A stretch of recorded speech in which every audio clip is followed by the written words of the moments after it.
this is channel 16. Hey, Bobby Boucher, you got a radio on over there somewhere, break? Yeah, 10 Roger. I got you in, let's see, yep, I think that was about 40 dB over 9. Yeah, it's a big old hammer.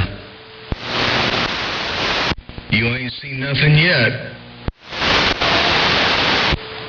Yeah, 10 Roger, what's this little 18-wheeler doing up there? I haven't looked at the S-meter yet. I'm still getting things all situated over here. I was looking east. I should get a little bit better here as I move this antenna a little bit more toward your direction.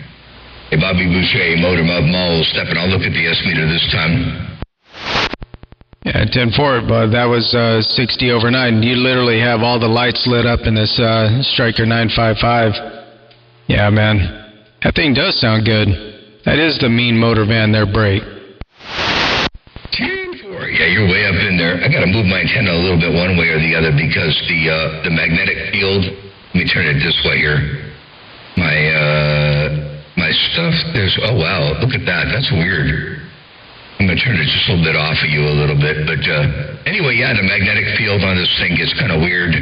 And depending on how things are situated, weird things happen in here. But yeah, this thing's working pretty good. I think it's where you're up in the cherry patch, by the way, like 25 over 9. And that's with that's with the degree of an attenuator built in. Since the signals on my end are so strong, I want to keep things to a minimum. So anyway, yeah, you're up there nice and strong. I'm keying 150 watts right now. Looking at about 4 watts of reflect. I get about 1 watt on the bowl. The higher up I go, the higher it gets. It gets up to about 15 watts of reflect if I get to the wrong spot. But yeah, this is the motor van. Oh, I don't even have enough audio. I think I'm looking at about 40% modulation. Let me roll a little bit more audio up in there for you right there. I'll roll it up just shy of the pinch. Right there. Right now. Bobby Boucher, Motor Mouth Mall, cruising. Yeah, 10-4. Yeah, that does sound a lot better. It definitely came up quite a bit in volume. Yeah, you know, I'm going to... Now, do you have a gate rolling? That's what I was going to ask you, so I can be able to hear a difference on your SDR. What I like to do is hook up my REA. I'm going to fire that up and see where I'm at. I don't even know where I'm at right now. I mean, my SWRs are pretty low right now. But, yeah, I'm curious as to how accurate this thing is. I mean, I think it's pretty much like you were saying earlier. You know, I think it's pretty close, but, yeah, check it out. Yep, I absolutely do have a gate going at the moment. And, I'm going to move this thing over here a little bit so I can see it while I have OBS opened up. Yeah, I got a gate going, and I'm at 5 kilohertz wide on either side of the center channel, so 10 kilohertz occupied bandwidth and 5 kilohertz of audio on my receiver, so that's where I got the IF set at right now. Okay, yep, that's perfect. Yeah, I'm keying about, check. I'm sitting at 104 watts. I think, if I remember right, I think I set my positive peak modulation up around 135%. So it's just shy of 600 PEP. Man, that audio sounds phenomenal. Absolutely beautiful audio. Bodacious, clean, clear, big. Absolutely perfect. Yeah, 10-4. Well, I appreciate it. Yeah, it's yeah. I'm looking at my REA right now. I'm right at 99%, and it's not lighting up. You know, I got pretty good control over the overshoots, and it's not even lighting up the 100% mark. Damn, I don't know if I really want to mess with the thing. You know, you get it kind of set up, and oh man. It's not really that sensitive, but it kind of is, you know. I don't know, man. I think it's probably okay right there. Yeah, my positive peaks are just right about 135%. That's where I generally run it. I don't get any complaints, you know. I like the sound of asymmetry. It gives it a little more of an open sound. But get too much of that, man, it starts sound distorted in some of those receivers out there. So I try to keep it under wraps. Yeah, there's no place for anything more than that. No need for anything more than that, really. I'm looking at my... Oh, now my audio needs to come down a little bit. Hang on. I'm looking at my recording computer, and the light is on, saying that the computer is on. But my monitor is not happy. Let me do something over here. I got something goofy going on. Oh, I don't have my IF set right. Hang on. The IF is at 2.5. Let me roll out to 5. I thought I had it at 5. I don't know how that changed. Anyway, I'm looking at my other computer here, and for some reason, it's looking kind of strange. The computer is on, but there's no display. All right, anyway, the Watergate's rolling. Let me go mess around with this computer real fast. There's something going goofy on it. Maybe we don't need to do any playbacks, but I'm still curious why it's not working there. Yeah, 10-4, maybe it just needs to be rebooted. You know how computers are, man. They get, for the most part, I think once a week at least, you know, a reboot on a computer keeps them generally running pretty smooth. You know, they go too long without a reboot, they start getting a little weird.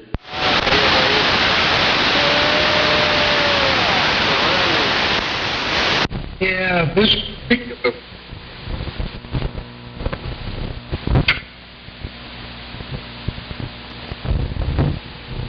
particular computer here is it's weird. It's got a HDMI output. My monitor has a VGA input. So whenever I turn the computer off, normally I used to have to unplug and plug into HDMI and it would come back. And now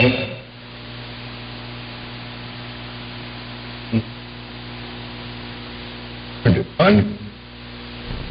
Now it's not coming back.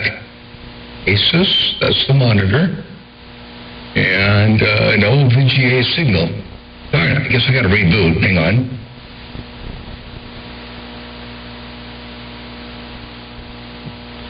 Yeah, I don't know why it does that, but anyway, it's the only computer I have that runs HDMI output, and I have an adapter that goes from HDMI over to VGA.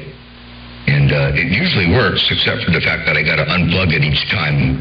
Whenever I power off the computer, I got to repower up or reconnect, physically unplug and plug in the HDMI adapter.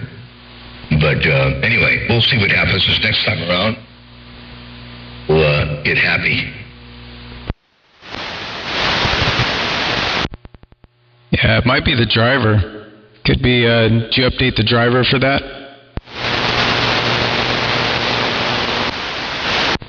I don't even know what the device is called. I don't know where I even got it, but it's, Intel, and you see that the computer is coming up now. I don't know where I got the adapter, so I don't even know what driver to get for it. No, not a driver for the adapter. The driver for the thing that you're plugging into the computer. If there's any software for it, you know, once like when you plug in an interface to a computer, you know you get a driver for the interface, and you know, like our REA software requires a driver, you know, that kind of setup. Yeah, this Asus monitor shouldn't require anything special. It's also supposed to be plugged directly into a computer, and I got to go into an adapter, so I don't know what's going on here with it. This is the first time I've ever had this much trouble trying to get it working.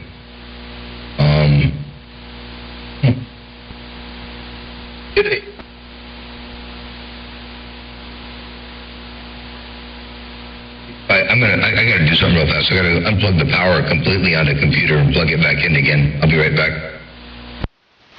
10-4.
what I get for feeling around the back of the radio. I wasn't unplugging the HDMI cable. I was unplugging a USB cable. All right. It's all working now. Yeah, I was unplugging a USB cable, and that's not the requirement. The requirement is to unplug and replug into HDMI. It's working good. Yeah, it's funny. Yeah, it's the same thing in here, man. I can't see crap. Everything's so shoehorned in to where it's at. If I got to get behind something, man, it's all about trying to feel around in the dark and see. Can't see what I'm doing, but it's good. Simple problem. Simple resolution to a problem, but sounds like you got it. Yep, 10-4, finally. So now that the computer has started, let me, come on. Why is it not? Now I can't start Adobe Audition. What the hell's going on here? Mouse is working. There we go. Yes. All right. Adobe Audition is fired up. My local, file Explorer is opened up. My Soundbites file is opened up. And a soundbite. All right. Now we got things working again. All right. Stop that right there real fast, and then there's this. All right, everything's working. All right, good deal. So yeah, I was going to ask you too about your amplifier. Now, is that are you passing up the driver stage in that amp? I think you said you got a 2x8 with that Striker 6 or 655, I think you said you're running. I mean, are you hitting that 2-stage or that 2-pill stage with that, or are you bypassing? Yeah, I'm hitting the 2-pill and then the 8-pill, and I'm just driving it way low. When I key up the Striker, nothing shows up on the meter. It's way low. So yeah, I'm going directly from the 655 into the 2x8. Okay, yeah, I was curious. Yeah, this one I turned this radio down. I mean, I just have a straight 6 pill in here, and I think the radio key's 3.5 watts, and swings up. It's like, man, I don't know, 20 watt PEP maybe out of the radio, somewhere around there. But yeah, the radio runs cooler that way. It's not stressed or hitting it or trying to squeeze a whole bunch of power out of it. Seems to be working pretty good, man. Yeah, they like to be loafed along a little bit. Everybody pushes their stuff, trying to get the last little bit out of it. And let me turn this down. I had to walk away from the microphone. Well, not walk away, but I had to reach away from the microphone real fast. Okay, so I've got it. So I got to be about 3 inches away from the microphone. If I get too far away, it goes away. But anyway, I wanted to put this in here like this. Hang on, trying to get this situated here. I had a recording going, and I was hoping. Where's the mouse? There it is. Okay. Trying to get this all. I had it all shut down because I was doing a noise test. Because I put the ICOM 706 in here, and I was in test mode, but we got it going normally over here now. Check this out. Here it goes. Just have a straight six pill in here, and what's going on with that? I think the radio key's 3.5 watts, and swings up. It's like, man, I don't know, 20 watt PEP, maybe out of the radio, somewhere around there. But yeah, the radio runs cooler that way.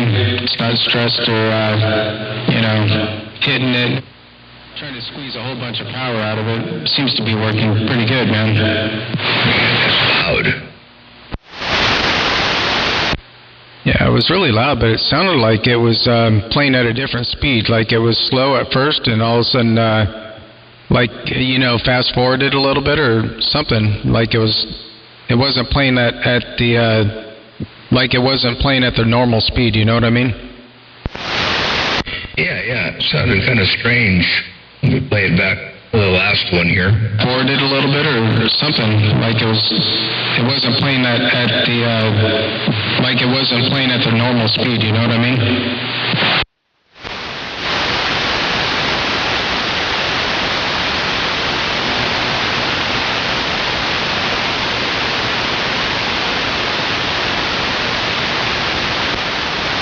Well, something's going wrong with the playback record thing. I'm not going to worry about right now. But yeah, it was doing better earlier. Anyway, but it's neither here nor there. Yeah, that station you got there sounds good. I like it. I wish the record and playback was working better, but I'm sure you'll have an opportunity to take a look at the Videogate when you get a chance. Yeah, I'll just check it out in a little while. That's not a big deal. But yeah, I know that thing was working. I remember I was watching the gate the other day. You were playing people back, and at least on YouTube, they sounded the same. You know, there was no decipherable difference between the playback and the live audio. So yeah, maybe something got a little bit screwy. Sure, yeah, I'm pretty sure that's what it is. But, yeah, now is not the time to worry about it, nor is today the time to worry about it. I'll figure it out. I think it'll probably still sound okay over to YouTube. I think it's just over the air. I've got some, I don't usually point the antenna this direction, and I believe I've got some RF causing some issues over here. Normally I've got it pointed east, and you know, the magnetic field that is created by around the local receivers and wiring inside the van does all kinds of strange things with what you hear locally on a receive monitor radio. So I've taken my headphones off, and I've just ignored all that for now. Well, I'll tell you what, that audio sounds excellent, man. It's definitely up there at the top of what you've done in the past. And it's a trip because, yeah, I realize, you know, you're not driving down the road. You don't have it set up for driving down the road. You know, and technically it is mobile, but you know, when obviously, you know, you got a 4-element up in the air, so I mean the signal strength-wise, but audio quality-wise, it sounds just like your bass, you know, or maybe even just a little bit better. From what I remember, I mean, it's been a long time. Actually, I think the last time I got a chance to talk to you on the radio was last November or December of last year. Yeah, that's a long time ago, man. So, and of course you were on your base station. I can't really remember, you know, exactly what it sounded like for apples and to apples, but yeah, it's definitely, man, you got that thing dialed. Roger, yeah, I appreciate that. Yeah, I'm trying to look at you, by the way. I'm following Betaravia over to the big new cooler, and my camera's at an angle because I've got the, I don't usually point the camera this way. If I tilted the whole antenna, I could get the camera right, but I'm trying to find you. I'm looking at the cooler that is where you are, which is right there. Where in the cooler's parking lot are you? I'm on the west end of the parking lot. I don't know, you might be able to actually zoom in and see me. The back of my trailer is facing your actually I'm lined up perfectly north-south. So the back of my trailer is pointing due south. And I'm at the west end of the parking lot. I think I've got trees interfering with the view. The cooler I see right there. Oops, my camera is touchy. Hold on. The cooler I'm looking at right there is the big new one. And you're the next one over, but there's trees. Come on, camera. There's trees. I was hoping I could see the other cooler. I never did this before. Yeah, I can't see.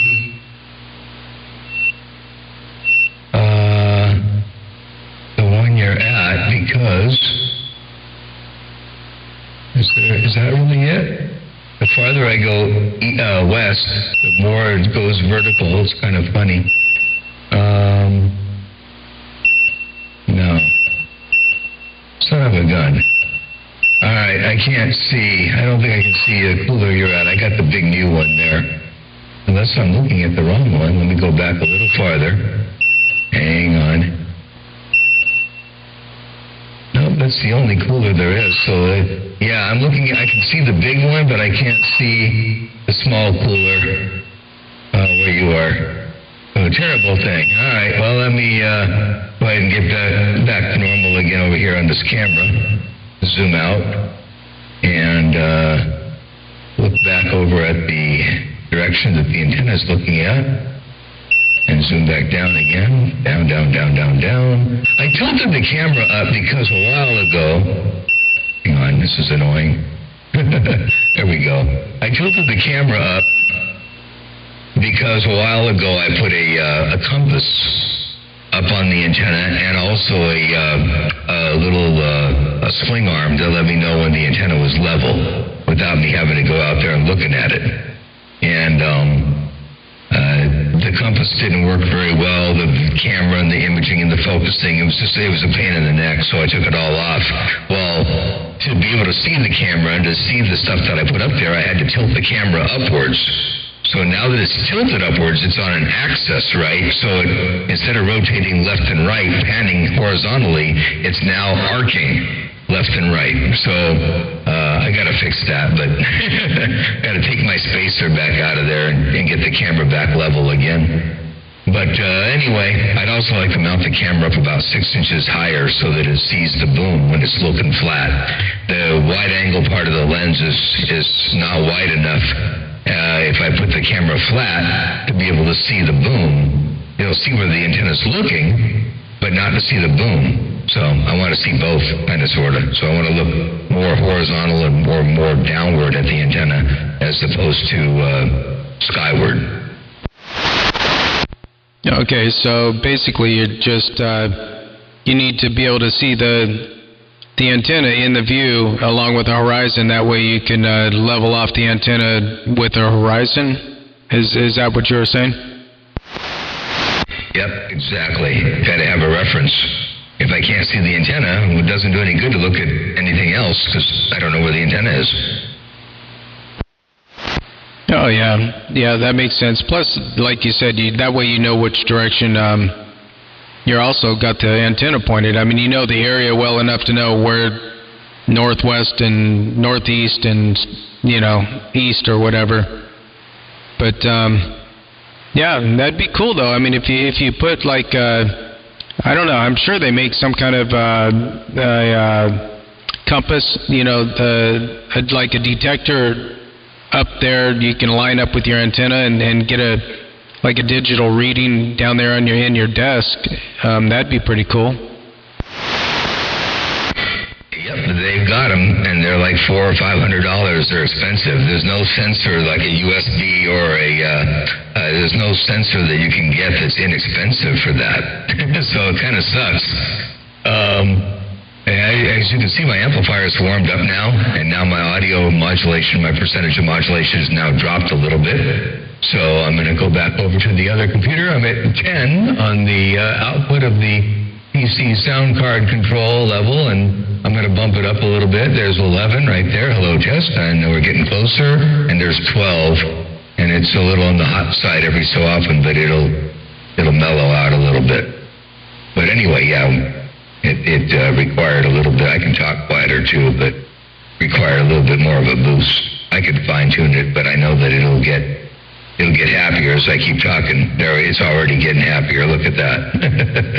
Anyway, yeah, it's expensive to find one of those things. Yeah, that is expensive, man. $400 or $500 basically for a compass. Yeah, and I was thinking about that. I mean, I'll be getting off the road and putting all this stuff up in a base station, a few years from now, whenever. But that was a thing I was wanting to. I haven't really done any research on base antennas. I'd like to I like to throw up a 3-element to start, 20 feet off the roof or something like that, just a pole or something just to get me up running before I get everything set up over time. But I'd like to know what the direction is, and I'd like to put a rotor on it just so I don't have to go outside and turn the thing. But yeah, I'll have to look into it too. But yeah, that's everything costs money, man. Yeah, this hobby, it could get out of hand pretty fast. Even in this truck, I have to rein it back a little bit. But I can't imagine on a base station, man. Yeah, I think that the easiest way, I haven't spent any energy to do it, but I think the easiest way to take care of this, it's cold again. I'm just going to drop my modulation down. I don't need all that limit up there. Let me drop this thing down a little bit.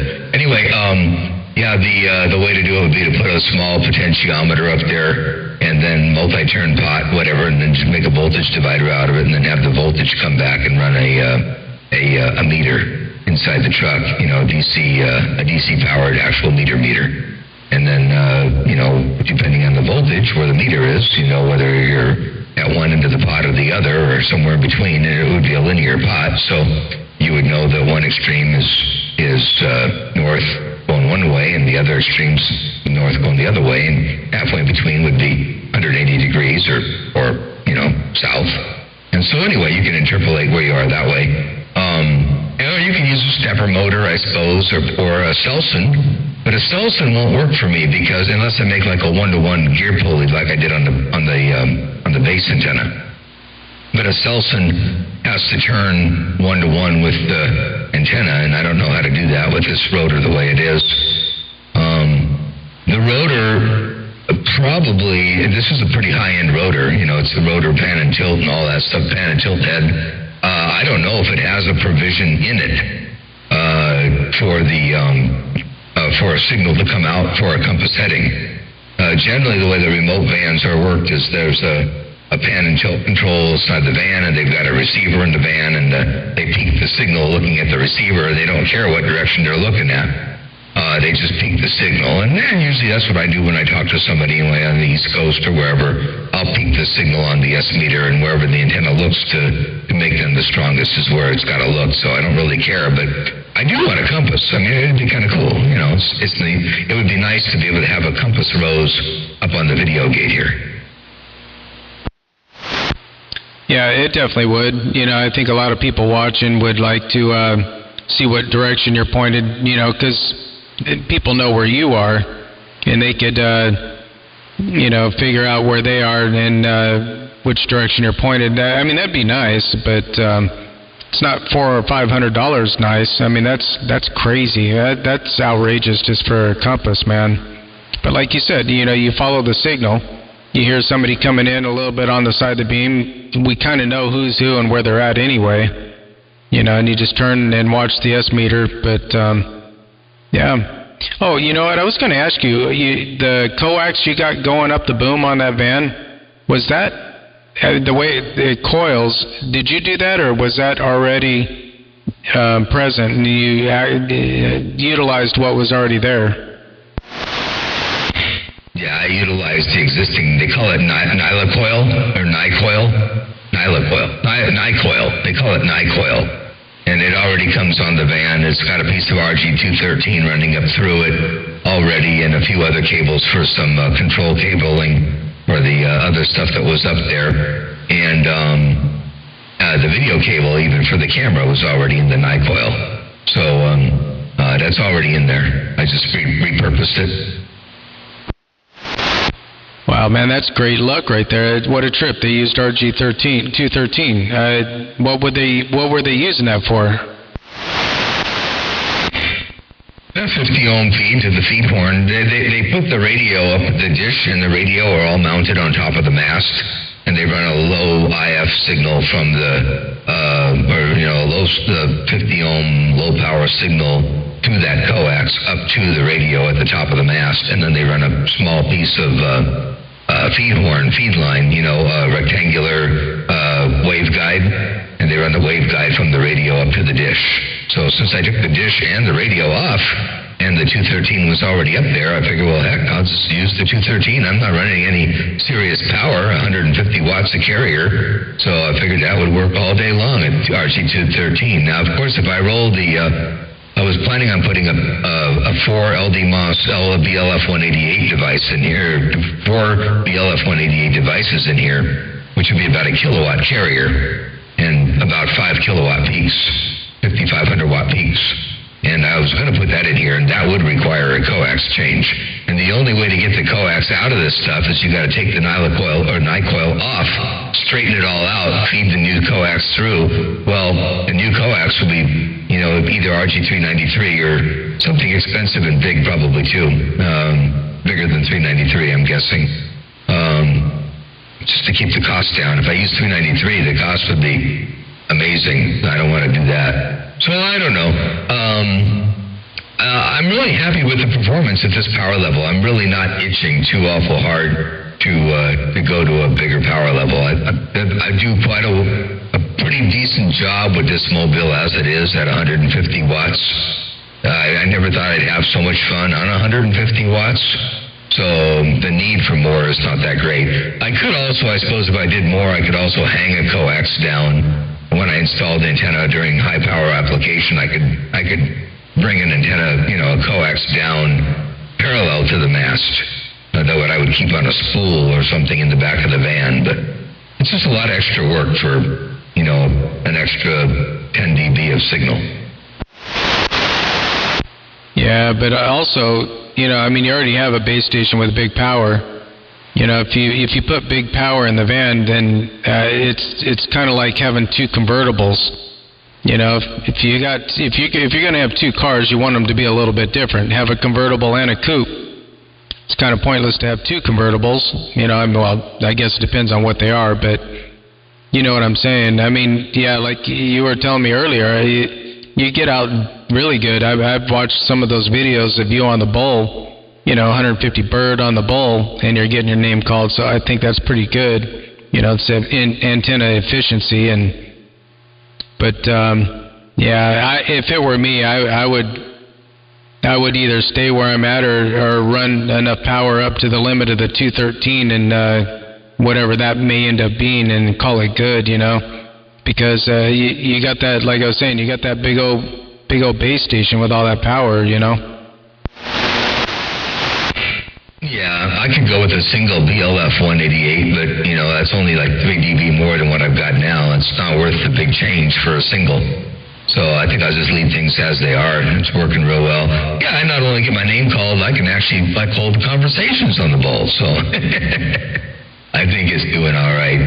And I'm looking at my audio on the SDR, and then I look at your audio on the SDR, and ironically, they both look very similar within our little 5 kilohertz of bandwidth on either side of the carrier. They look very, very similar. I've got a little bit more of a shoulder since I'm sitting right underneath or less of a shoulder since I'm sitting right underneath the antenna. But, man, the audio on the appearance side of things looks very similar. Yeah, 10 Roger. Yeah, I always make sure I eat up the bandwidth of the channel. I brick wall filter my low pass filter. It's a brick wall filter, and so I have it set at 5 kilohertz. So I'm pretty much the width of the channel. 5K on either side. But I do try to keep it.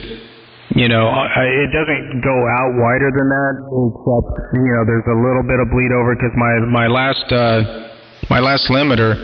Well, I bandpassed my audio in my last EQ, which is the second to the last plug-in, but my final limiter does squeeze it out just a little bit beyond that. But yeah, I'm not worried about it, man. For the most part, most people can't hear me on the adjacents, and if they can, it's just a little bit anyway. But yeah, that's kind of par for the course for running.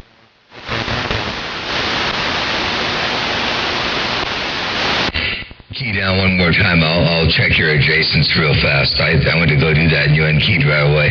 So go ahead and do the adjacent one more, or key up one more time. I'll check both sides of you. Yeah, 10-4. Yep, doing a little.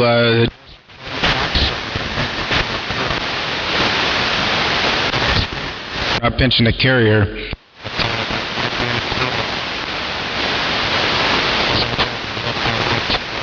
Into the adjacents there.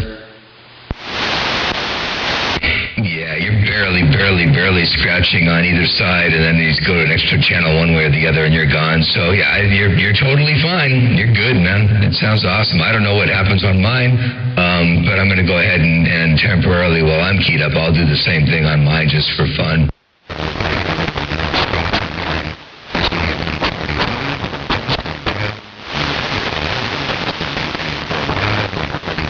155.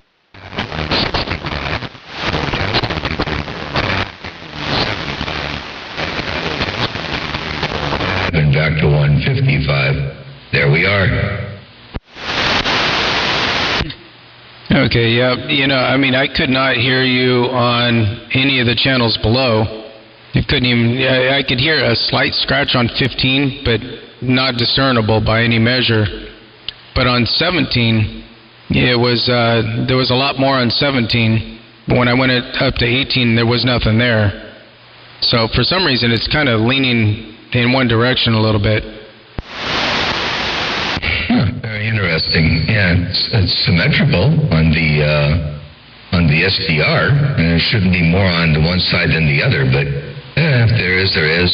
But yeah, it's interesting. But yeah, I just I'll have to check the gate later on and see what the SDR heard. But not too shabby. I wouldn't by any means call this any kind of a splatterbox. By the way, I was going to make some bumper stickers. They're going to be I heart my splatterbox. They're great. Yeah, you know, I mean, there's only a few people out here that would get that, but that's hilarious, man. You know, I think I wouldn't put too much into what I was telling you about hearing you more on 17. It could be this radio. Yeah, it could be something weird going on here too. So I don't know. I know these Striker 955s have terrible adjacent channel rejection. I've had 3 of these things, and they all. Even somebody with a very clean stock Cobra 29, if they're close enough, I'll hear them on the adjacent. So you know, it could be on this end. Right, sure. So you've moved the modulator over to several of those radios. This isn't just your second one, huh? No, I had one years and years ago.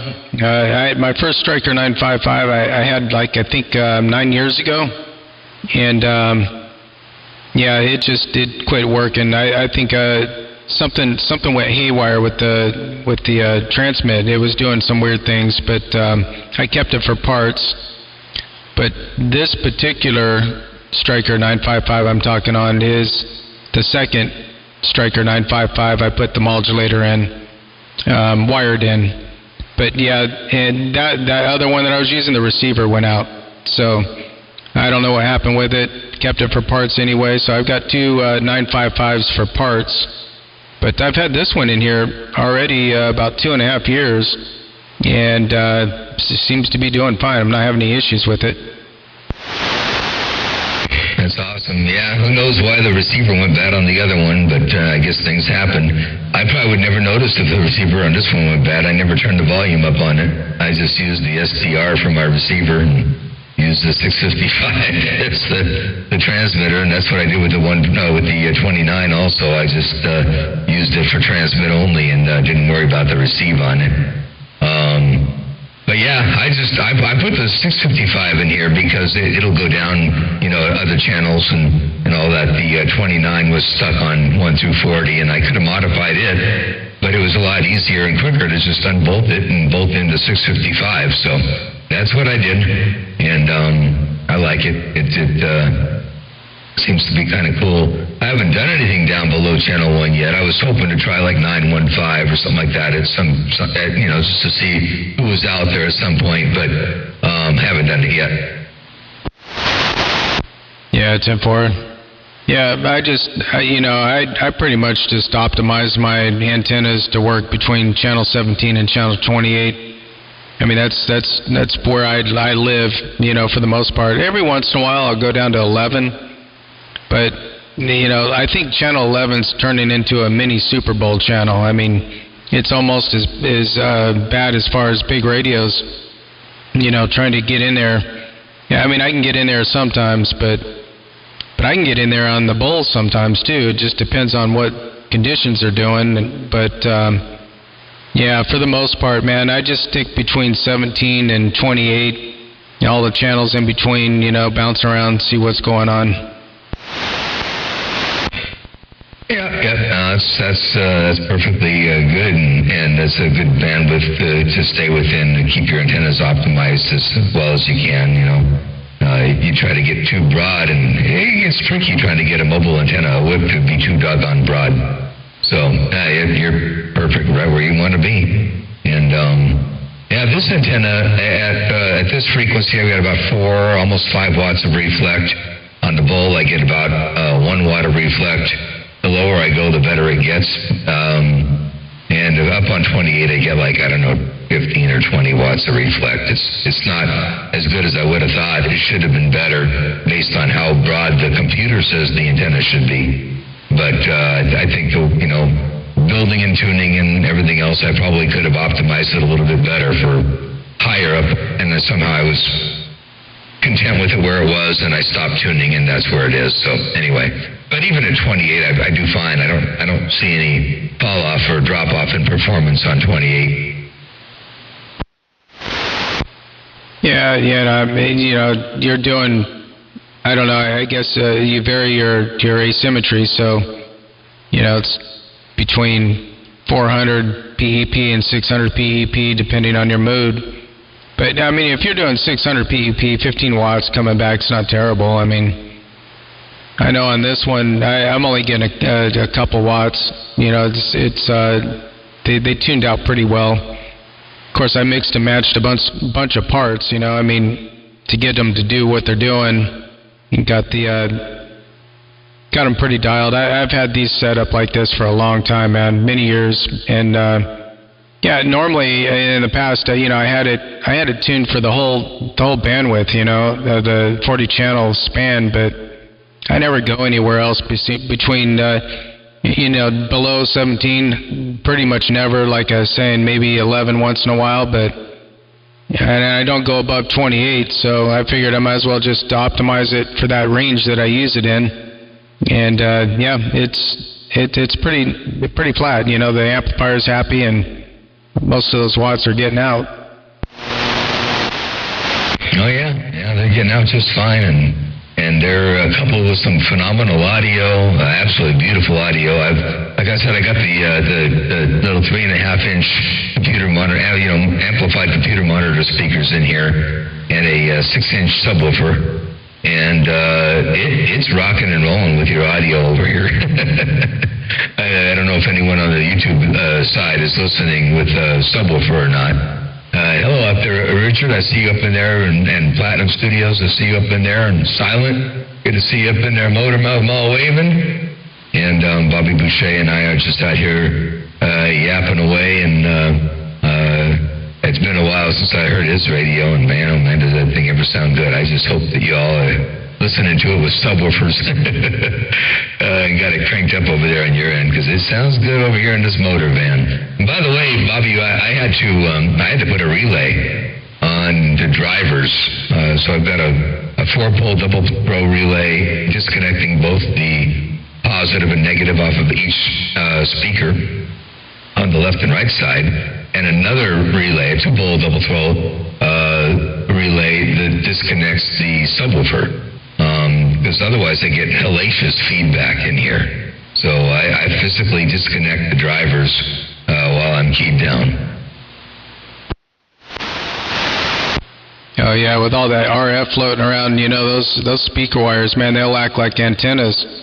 I know in this truck, I actually had to, it's got 4 speakers in it, which I don't use because we have our own audio system in here. I got a high-res player and all that. But the speakers in the doors are okay, but the speaker, for some reason, up in the back of the sleeper at the top driver's side, I was coming through like I had my headphones on. I mean, it sounded just like me, and it's crazy. it's just the wiring, man. It'll act like an antenna and cause all kinds of issues. So I pulled the speaker out and unplugged it, and the problem is fixed. But yeah, I can imagine, especially powered speakers. Boy, that'd be a nightmare. Yep. I thought about taking it one step further and putting an 8-ohm resistor on each one of the contacts, so that when I flipped over to transmit mode, it would dump the amplifier into 8 ohms instead of into just a pair of cut wires. But never had a problem with it running. It's a relatively low power thing, not too ridiculous. It's alpha glancing, little small surround sound, or not surround, but stereo, amplified stereo system. So anyway, it's not too important or too critical. But in a perfect world, I suppose the amplifier would like to see an 8-ohm load all the time, or possibly 4 ohms. But anyway, not just an open circuit, but I got it going to an open circuit when I'm transmitting. Anyhow, yeah, very cool. Yep, yeah, I like it. I'm sitting here listening to your audio, and I can hear the bass, and the way the bass works, and the way it I want to say thumps. It's not thumping. That's an incorrect word, but the attack and the release of the bass frequencies is really cool. Yeah, 10-4, I appreciate it. Yeah, that's I call it popping. It's like popping the mic a little bit, but I control that with all the software. But it's punch. It's a little bit punchy, and I get that using just setting up the attack times so that the compressor doesn't clamp down right away, and especially getting the transients through, getting the detail through, and that's really where the presence is. But and then the release, the faster the release, the more punchier it gets to a point, and then it gets distorted. Too slow of a release, it starts getting more fuller sounding, but it'll also just stay in compression, and then that doesn't sound good. So I kind of delicately adjusted the release on that last limiter to get it to just have a little bit more punch. It gives it a little bit more of a dynamic sound, I think. Yeah, and the way it works in conjunction with the reverb is perfect. People don't often realize the hand-in-hand correlation between the low frequencies and the way they work with the low frequencies within the reverb section. And there's a neat thing going on there that gives it that really neat openness. I love it. Yeah, 10-4, I appreciate it. Yeah, I'm a reverb guy. I know there's a lot of guys out there that it can be a little bit polarizing. I think in general, for the most part, if it's not real offensive and in people's faces, they don't mind, even if they don't like it. But the way I set it up, I got enough pre-delay in there, and to get the reverberated signal away from the dry signal enough so consonants and the attack comes through before it starts getting washed around in reverb. But I always try to set my reverb up to where it's back behind my voice. Keep my voice to the front of the room, so to speak, and then it ends up being at whatever level that is, because I get just enough in there, or as much as I can, before it starts to push my voice back, because I like reverb, but again, I know there's guys out there that despise it, man, but yeah, that's different strokes for different folks. It's what make the world go around, I think. Yeah, and there's so many different types of reverb. You can't say I don't like reverb, because it's funny, if you look at most of all of the program material on televisions, even if you're looking at something like, Lost, all filmed outdoors, right? No rooms, no walls, no nothing. Guess what? There's reverb in there. And then most people don't realize it. A lot of people don't even think twice. There's reverb in there. And, that little bit of reverb is actually a desirable thing. You don't want it to be too flat, too dry, and too plain and all that. So, yeah, I think reverb is a necessity. But, yeah, if you got so much in there that it's really getting obnoxious, that's one thing. but having a tasteful amount. And, everybody may have, even if you get within that narrow range of people that are appreciative of reverb, those themselves will say, well, either that's too much or too little, so whatever. But I think it certainly adds a tremendous amount to the signal quality and openness and gives it that relaxed sound without, as long as it's not overly done. And you're certainly right on the perfect edge of what I would call perfect reverb, and what I would call perfect reverb. I don't know. Other people may not like it, but I got some up in here too, quite a bit, probably a little bit more than you do. But it's funny with reverb, depending on what you're listening to, what receiver you're listening to. Some receivers are more susceptible to different parts of the reverb and to different parts of the audible spectrum that make a degree of reverb sound more or less on one radio than on another on the same given modulated signal. So, yeah, it's a funny thing.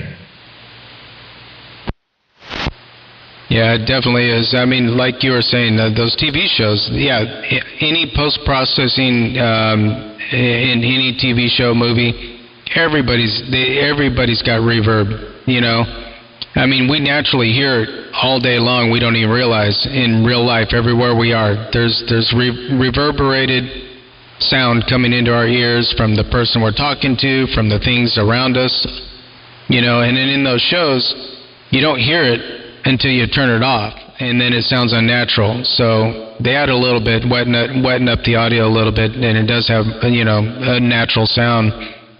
But it also depends on how the reverb is EQ'd itself, too. What the tone of the reverb is doing. And I think, like what you were saying, some reverb is more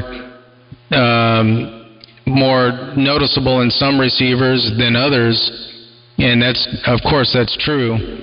And I think it has a lot to do with the tone of the reverb. Some radios are a little more narrow-banded, and if you have a little more mid-range reverberated signal, those radios are going to hear more than a wider-banded radio.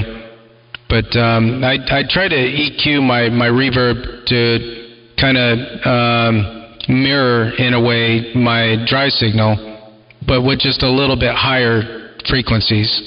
I try to keep a lot of the lows. There's still low... There's still a little bit of lows in my reverb, but I do roll those off at pretty high, actually. I think around 500 hertz or something like that. But it's a gentle roll-off. It's only 12 dB per octave, so it still gets enough in there to add the body.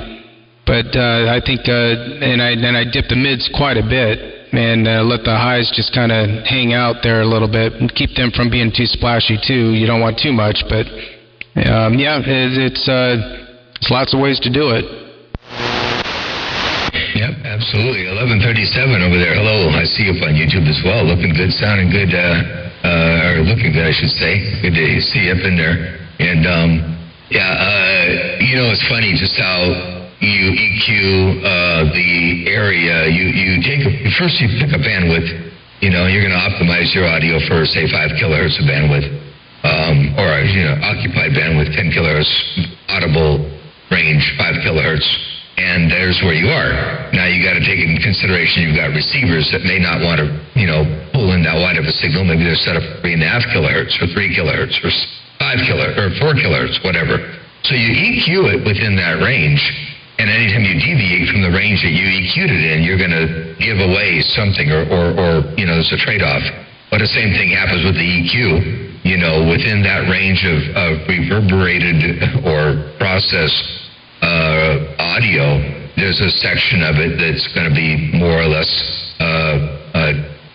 wanting for reverb or no reverb. So, yeah, the EQing of the reverb is just as important, if not more, well, just as important as EQing the audio within the area under the curve that you're working with, to optimize it the best you can. And then, of course, whatever that's optimized for, it's really, really difficult to say, okay, well, now we're going to quickly optimize it for a narrower or wider signal.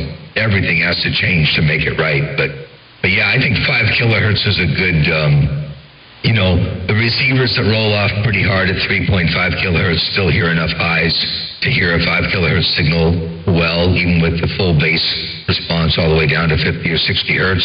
and at the same time, a receiver that's wide will appreciate the signal at 5 kilohertz. So yeah, EQing everything within that range and EQing the reverb to work within that range is perfect. And I've heard some reverbs out there. I'm not going to even begin to mention handles, but I've heard some reverbs out there that sounded pretty splashy and pretty wispy and thin. And I think that detracts from what reverb is supposed to give you. Yeah, man, you know, like what we were talking about earlier, it's a kind of a polarizing thing, and yeah, the reverb should complement the dry signal, you know. I mean, I roll off my highs on my reverb, I think like at 2300 hertz, somewhere around there, and that's also a general roll off, you know, 12 dB per octave, so it still goes out, but it just doesn't go out that much. And nothing will go out past 5K because of my low-pass filter. But yeah, it is definitely something that can make or break audio. You know, you can take somebody with great sounding dry signal, and they can throw reverb up in there, and it takes it down a couple levels. You know, and then you can take somebody with okay audio, and they put really good reverb in there, and it lifts them up in my ears another level. You know, but that's because I like reverb, and, you know, some of those guys don't. But, you know, I think at the end of the day it's important to listen to the reverberated signal while you're EQing it and see if it matches the dry signal in tone. You know, making high sounds, low sounds, mid-range sounds with your voice.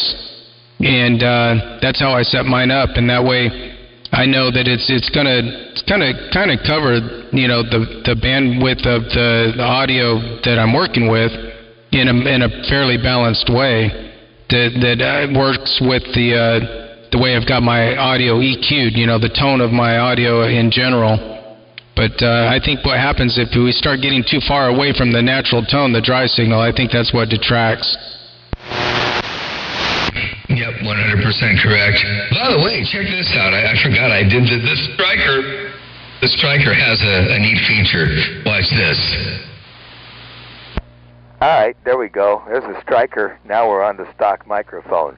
Hey, Bobby Boucher. It is a Striker 655 with a stock mic, and ever so slightly pinching off every so often. And hello, hello, hello, hello. Same carrier. Same peak power, audio, and then we'll go back to a real microphone. Right there. Anyway, just thought you'd get a kick out of that. Motor from all got down. Man, what a stark contrast. To me, when you went to that, and if I never talked to you before and you were just on the stock mic, I think, okay, yeah, the guy's got a decent sounding radio, you know.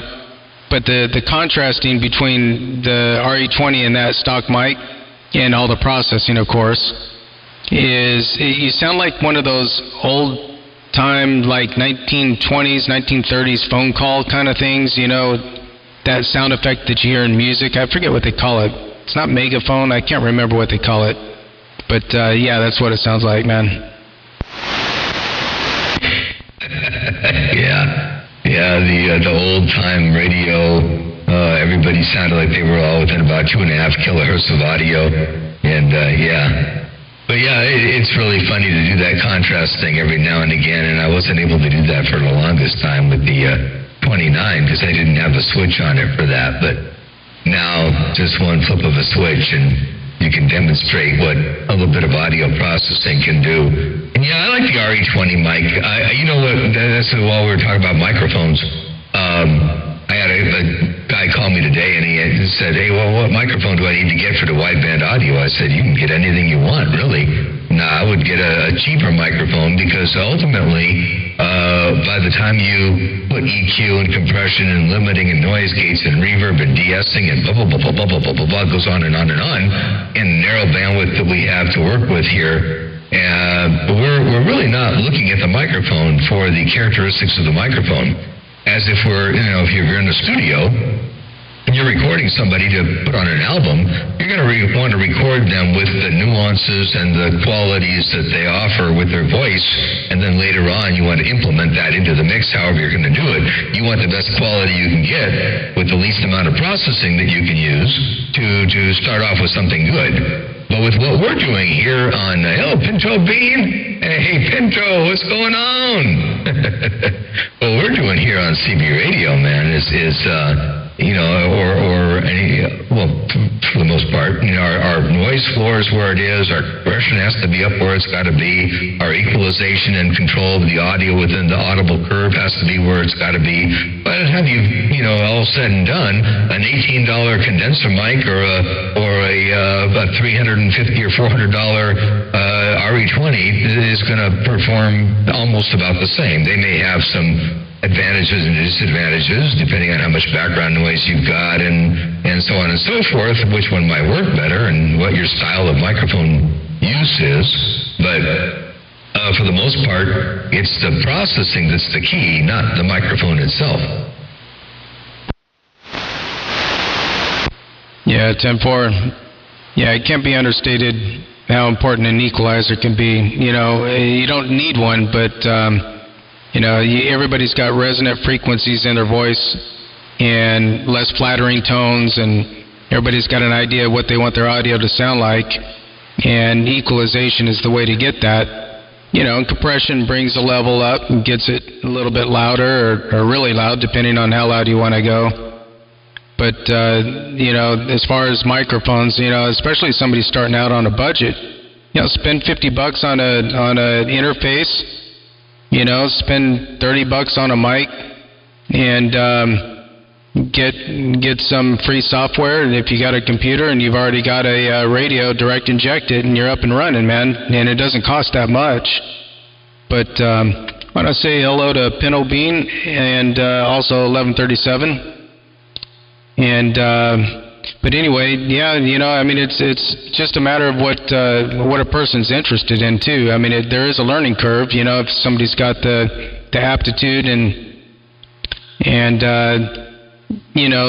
the interest in putting time into it, then they can do it. Anybody can do it.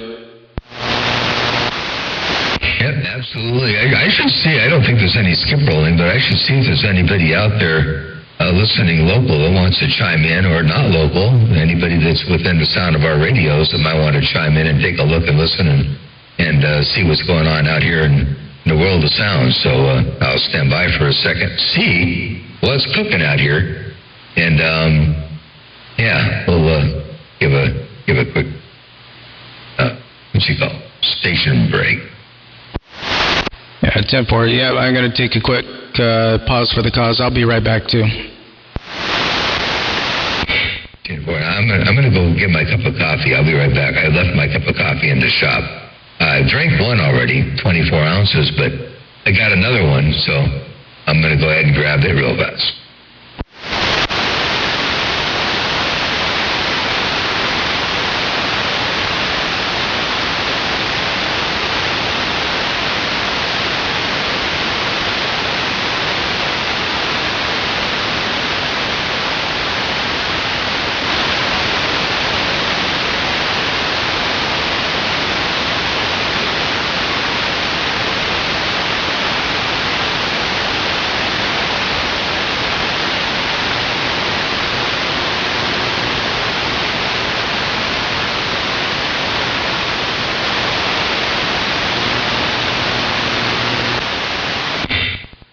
The secret Monster Mash Mall.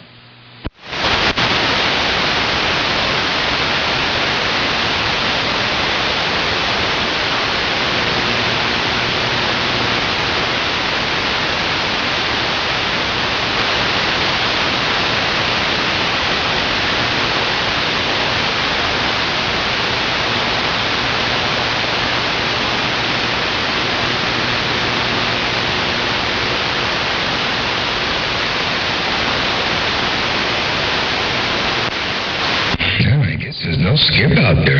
I thought there'd be for sure some skip going in from somewhere out there. but I don't hear any. Motor Mouth Mall working this Monster Mash Mall mobile. Got down, got down. No, man. That's Triple M working the double MV. Working the double MV right here, right now. That mean motor van, for those listening and wondering. Bobby Boucher working this little Striker 955 in this 18-wheel mobile out here around the central coast of Cali, stepping. Man, that audio's unbelievable. Wow. Yeah, it's a little bit different when you put the radio voice on, right? Yeah, when you slow it up a little bit, talk a bit lower and wider and all that stuff, it just makes you sound like you're 7 feet tall and 450 pounds. Yeah, buddy. Yeah, 10-4. Well, you know, we got to get going, man. We got to get over to Bonita, get this load of berries for some strange reason. We usually come out to Driscoll to pick up berries, but we got a load over here at Bonita. We got to get berries and got to get rolling back towards Kingman. We won't make it in all the way tonight, but we got to get going, though. But, man, it was really cool to get a chance to catch up with you and get a chance to hear that van. And, yeah, that's wish we can get out here more, man. Yeah, this season's just been kind of a weird thing, you know. Normally we would have been out here several times already by now, but, yeah, it's just the way it rolls, you know. It depends on the loads our company gives us, and we take what we can get, and that's what we roll with. But anyway, man, yeah, we got to get going here. All right, sounds good. Sure did appreciate the conversation and the bump down. And I was really looking forward to getting to hear your audio, so I'm glad I did. And we're definitely going to roll out of here, too. I got to go make a chicken salad for our little road trip. And so, yeah, we'll catch you a little bit later on. Drive safe. And Snake Doctor, hello to you. Motor Mouth Mall waving. And Richard, take care. You have a good evening as well. Good to see you up in there around Bighorn. And, yeah, Pinto Bean and 1137. And I'll take care, 7-3s. Radio station Motor Mouth Mall. So till the next time, we'll do it again and look forward to it. In the meantime, in between times, drive safe. You and CJ have a good day, and we'll catch you later on.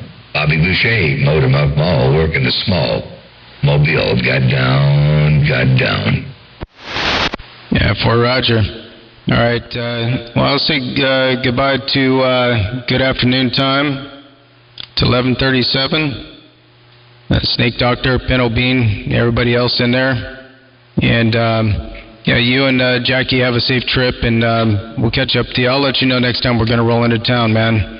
Anyway, we got to roll, and take it easy. Take care. Bobby Boucher around your neck of the woods. This little 18-wheel mobile. Back out the key. I'll see you. 410. And by the way, I'm going to do something. I'm going to do two things. One, I'm going to do while the gate's rolling. This one right here, I'm going to do while the gate's rolling.